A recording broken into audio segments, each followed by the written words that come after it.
গড়ে থাকা সব মশলা দিয়ে একটা টিপসের মাধ্যমে বাবরচিদের মতো করে তৈরি করে ফেললাম বিফ শামি কাবাব।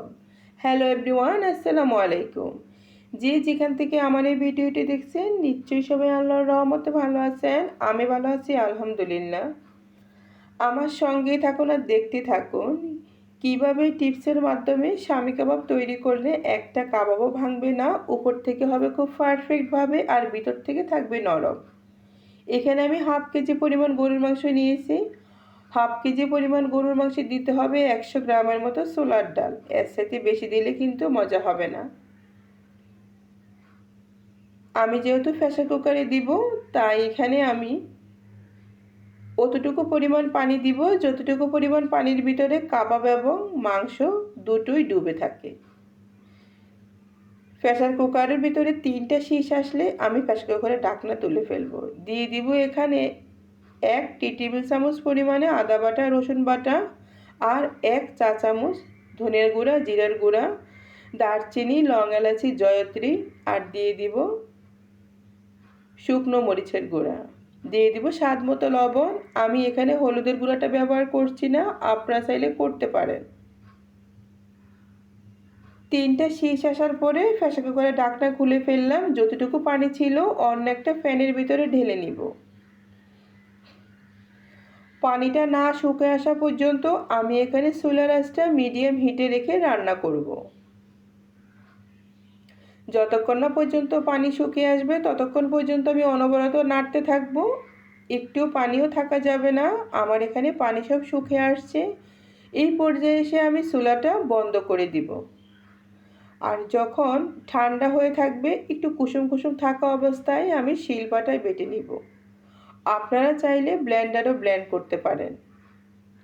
শিলপাটার ভিতরে একবারে বাটা দিলে হবে, দ্বিতীয়বার এখানে বাটাবাটি ঝামেলা থাকবে না। তখনই ডাল এবং মাংস দুটোই মিহি হয়ে যাবে এবং আঠালো একটা ভাব চলে আসবে। বাটা হয়ে গেছে, দেখতেই পাচ্ছেন কেমন আঠালো একটা ভাব চলে আসছে ডাল এবং মাংসের ভিতরে। আমি এখানে দিয়ে দিব 1 কাপের মতো পেঁয়াজ কুচি। দিয়ে দিব এখানে যে যেমন ঝালটা পছন্দ করে সে অনুপাতে কাঁচামরিচের কুচি। আর এখানে আমি হাফ চা চামচ পরিমাণে দারচিনি, লং, এলাচি, জয়ত্রীর গুঁড়া আবারও দিয়ে দিব। দিয়ে দিব একটা ডিম। দিয়ে ভালো করে মিক্স করে নিব যতক্ষণ না পর্যন্ত সব কিছু একসাথে মিক্স না হয়ে যায়। খুবই আলতো হাতে এটা মিক্স করে নিব। এই পর্যায়ে হাতের ভিতরে আমি একটু তেল লাগিয়ে নিব। নিয়ে আমি কাবাবের সাইজ করে তৈরি করে ফেলব। একটু ছোট করে তৈরি করব, কারণ তেলে ভাজার পর কিন্তু আরেকটু ফুলে যাবে। 2টা কাবাবের সাইজ করে আমি দেখাচ্ছি, এরকম ছোট ছোট করে তৈরি করতে হবে। আমি সবগুলো কাবাব একটা সাইজ করে তৈরি করে ফেলছি। এই অবস্থায় আপনি কাবাব একটা বক্সের ভিতর করে ডিপ ফ্রিজে রেখে দিয়ে সংরক্ষণ করতে পারেন 2-3 মাসের মতো। হঠাৎ করে মেহমান আসলেও ভাজাভাজি করতে পারবেন। প্যানের তেলটুকু আমার গরম হয়ে আসলে ওখানে আমি একে একে করে সবগুলো কাবাব ছেড়ে দিব। এই পর্যায়ে চুলার আঁচটা কিন্তু মিডিয়াম হিটে রাখতে হবে। এই মিডিয়াম হিটে রাখাটা খুবই ইম্পর্ট্যান্ট। যদি লো হিট করে দেন তাহলে কাবাবগুলো ছেড়ে দিতে পারে। আমি এখানে চুলার আঁচটা মিডিয়াম হিটে রেখে কাবাবগুলো সব ভেজে নিচ্ছি। উপর থেকে একটু বাবলের মতো ফুটে আসবে, ভয় পাওয়ার কিছু নেই। এটা ডিম দেওয়ার কারণে হয়েছে, একটা পর্যায়ে এসে ঠিক হয়ে যাবে। কাবাবগুলো যখন একটু হালকা লাল লাল হয়ে আসবে তখন আমি ওই পিঠ তুলে দিব খুবই আলতো হাতে। দেখতেই পাচ্ছেন একটা কাবাব আমার ভাঙে না, সবগুলো কাবাব একদম পারফেক্ট আছে। উপর থেকে দেখেই কেমন বাদামি কালার হয়ে আসছে আর ভিতর থেকে আসছে একদম নরম। সবগুলো কাবাব আমি একটা প্লেটে তুলে নিলাম।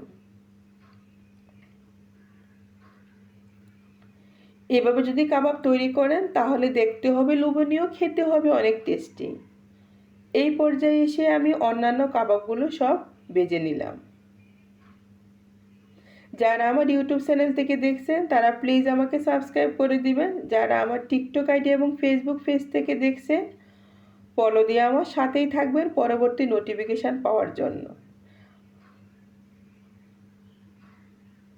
দেখতেই পাচ্ছেন কত সুন্দর করে কাবাবগুলো তৈরি হয়ে গেছে, একদম বাবরসিদের মতো করে। একটা কাবাবও কিন্তু ভেঙে যায়নি। Thanks for watching. আল্লাহ হাফেজ।